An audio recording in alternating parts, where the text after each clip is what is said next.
Good afternoon, ladies and gentlemen. Now that you know who I am, I'm the Colonel in the Veteran Corps of Artillery and also the Vice Commandant, but also Treasurer here at the Lower Manhattan Historical Association. It gives me great pleasure and I'm honored to join Peter Hein this afternoon to introduce my good friend, Ambassador John L. Loeb, Jr. Ambassador John Loeb is being awarded the Lower Manhattan Historical Association Sons of the Revolution in the State of New York Religious Freedom Award for his devotion to fighting for religious freedom. Among his many and significant achievements, Ambassador Loeb served as chairman of the New York State Council of Environmental Advisors. He was United Nations delegate and was the United States ambassador to Denmark. While in Denmark, Ambassador Loeb was knighted by Queen Margaret II. In Denmark, Ambassador Loeb discovered Danish relatives who managed to survive the German occupation during World War II. He has since devoted a significant part of his life to fighting for religious freedom and against anti-Semitism. In 2009, he established the Loeb Visitor Center on the campus of Truro Synagogue in Newport, Rhode Island, which celebrates its 10th anniversary this year. Then in 2016, he established the Loeb Institute for Religious Freedom at George Washington University in Washington, D.C. The centerpiece of the Loeb Visitor Center is a copy of the letter that George Washington wrote to the Truro Synagogue in 1790. Now, I've handed out some copies here. There's some more behind me. If anybody doesn't have one and is interested in it, you definitely should read it. At that time, Moses Seixas, the brother of Gershom Mendes Seixas, was the leader of the Truro Synagogue. According to Washington's biographer, Ron Chernow, Washington's letter ranks as his most enduring statement on religious freedom. We have copies here, as I said, of both Moses Seixas' letter to George Washington and George Washington's response to Moses Seixas and the synagogue's congregation. I urge you to read the letter, celebrate it, and pass it on.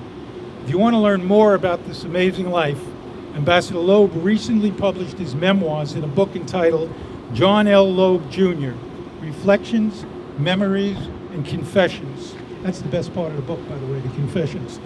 In any event, just became available in print and in ebook format on Amazon. But if you don't want to wait, or if you'd like a book signed by the ambassador, a few will be available at the Francis Tavern Museum bookstore later today. And now I'd like to invite Peter Hein, President of the Sons of the Revolution, to join me and add a few more thoughts of introduction and the award. Peter. Thank you, Alan. Sons of the Revolution in the state of New York is pleased to join with the Lower Manhattan Historical Association in presenting Ambassador Loeb with our Religious Freedom Award. Ambassador Loeb, as Alan has mentioned, has done much to foster the important cause of religious freedom, a cause that is important both to the history of our nation as well as into present times. Ambassador Loeb descends from Revolutionary War veteran Jacob Phillips through his grandmother, Adeline Moses Loeb. He is a recipient of the Distinguished Patriot Award, that Sons of the Revolution Award, at our George Washington birthday ball. He is honorary president of Sons of the Revolution in the state of New York.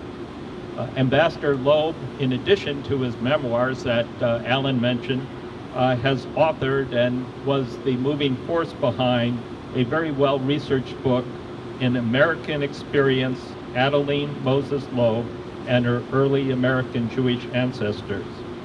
And as a fitting tribute to his grandmother, Ambassador Loeb established the Adeline Moses Loeb Gallery at Francis Tavern Museum.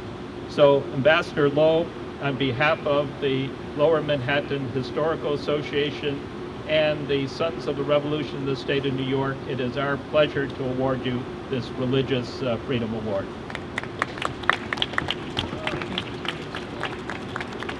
Thank you so much. Thank you so much. Turn around to the audience. Hang on to this, Peter. Peter. Stand in between us. All right. Whoops.